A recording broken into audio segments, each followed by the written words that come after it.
নমস্কার বন্ধুরা, আবাসী ঘরকন্যায় আপনাদের সকলকে স্বাগত। আমি আজকে একটা রেসিপি করব, সেটা হচ্ছে চিলি পনির করব। কিভাবে করি চলুন দেখাই, আসুন। দেখুন, আমি চিলি পনির করার জন্য নিয়ে নিয়েছি 250 গ্রাম পনির। আমি পনিরের মধ্যে এখন দিয়ে দেব পরিমাণ মতো দিয়ে দেব আমি কিছুটা কর্নফ্লাওয়ার দেব, যে পরিমাণ মতো দিয়ে দেব 1 চামচ কর্নফ্লাওয়ার, দিয়ে দেবো 1 চামচ ময়দা, সামান্য লবণ, আদা রসুন পেস্ট, আর দিয়ে দেবো কিছুটা পরিমাণ গোলমরিচের গুঁড়ো। ভালো করে মাখিয়ে নেব, একটা কোডিং তৈরি করে নেব। আমি পনিরগুলো আগে ভেজে নেব, তার জন্য একটা কড়াই বসিয়ে নিয়েছি। আমি দিয়ে দেব এখন কিছুটা সাদা তেল।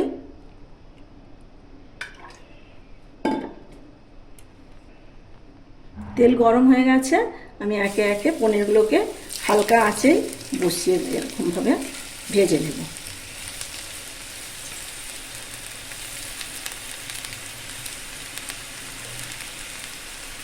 সমস্ত পনিরকে আমি এইভাবে ভেজে নেব।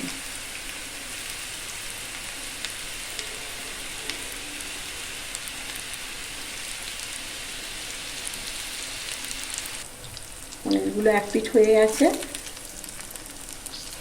এগুলো আমি এইভাবে হালকা করে উল্টে পাল্টে ভেজে নেব।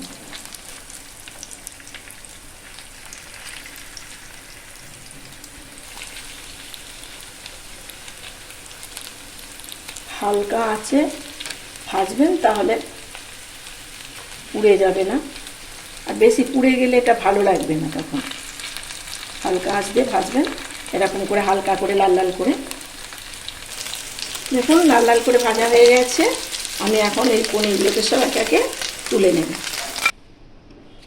দেখুন, আমার ওই তেলের মধ্যেই আমি দিয়ে দেব এখন কিছুটা পরিমাণ রসুন কুচি, কিছুটা আদা কুচি, কিছুটা লঙ্কা কুচি।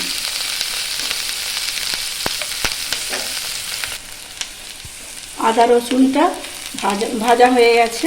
এখন এর মধ্যে আমি দিয়ে দেব যে স্লাইস করে রেখেছিলাম এই ডুমো ডুমো মতো পেঁয়াজ, সেটাকে দিয়ে দেবো পেঁয়াজ কুচি। পেঁয়াজটাকে হালকা করে একটু ভেজে নেব। দেখুন, পেঁয়াজটা নরম হয়ে গেছে অনেকটা। এখন এর মধ্যে দিয়ে দেব আমি ক্যাপসিকাম কুচিগুলো আর টমেটো আর ক্যাপসিকামকে হালকা করে আমি ভেজে নেব। আমি সামান্য লবণ দিয়ে দেবো এখন।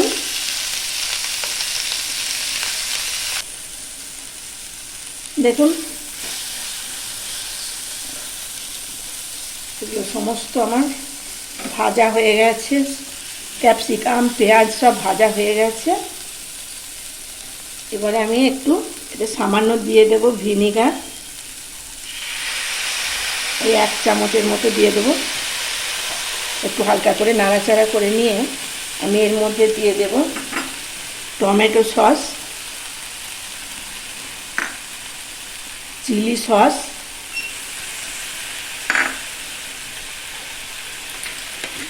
আর দিয়ে দেব সয়া সস।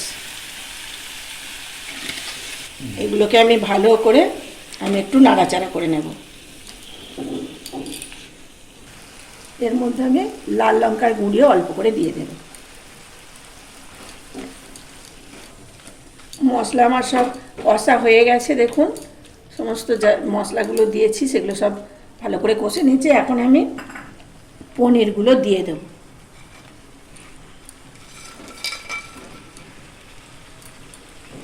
পনিরগুলো দিয়ে ভালো করে নাড়াচাড়া করে নেব।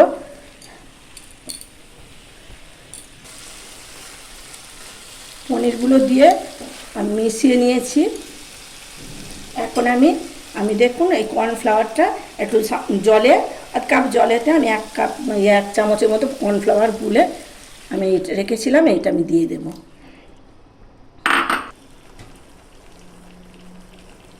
আমি এখন এর মধ্যে 1 চামচ চিনিও দিয়ে দেব।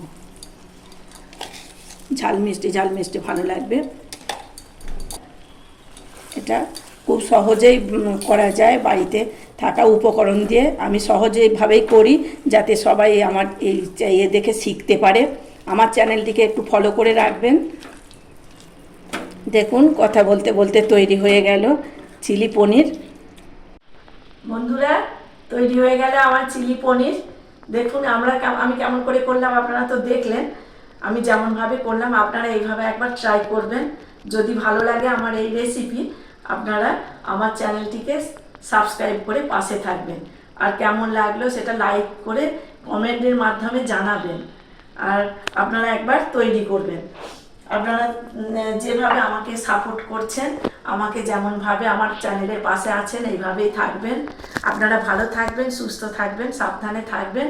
দেখা হবে খুব শীঘ্রই অন্য কোনো ভিডিও নিয়ে। ততক্ষণের জন্য টাটা।